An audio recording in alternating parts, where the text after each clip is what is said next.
सास के ऊपर बहुएं भारी है।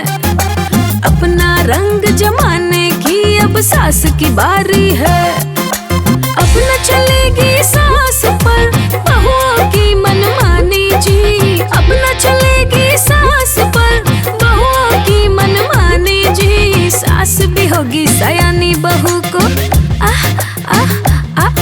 सास भी होगी सयानी बहू को याद दिला देगी नानी जी। सास भी होगी सयानी बहू को याद दिला देगी नानी जी।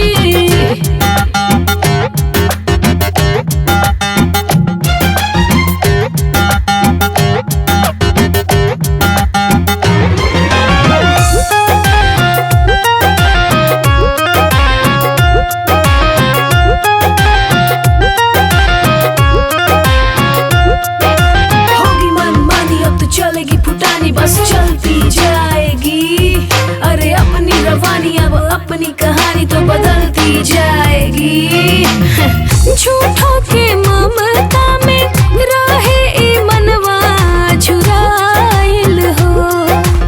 बहुते दिनन के बाद बतिया समझ में आइल हो। हम सबको तो बदलनी है अपनी सोच पुरानी जी। सास भी होगी सयानी बहू को सास भी होगी सयानी बहू को याद दिला देगी नानी जी। सास भी होगी सयानी बहू को याद दिला देगी नानी जी।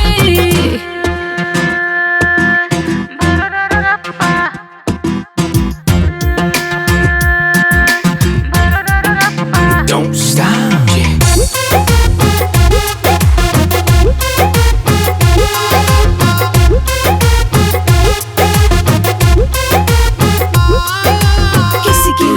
अब कोई नहीं पास फिर भी हम हैप्पी हैं। गम नहीं करना है खुशी खुशी रहना है जिंदगी जैसी है। भर भर के खुशियाँ अब अपना पे खुदे ही लुटावे के बाद दूसरा लाका है अब आपन करे जाके दुखावे के बाद। वही करेंगे जो हम लोगों ने है मिलके ठानी जी। सास भी होगी सयानी बहू को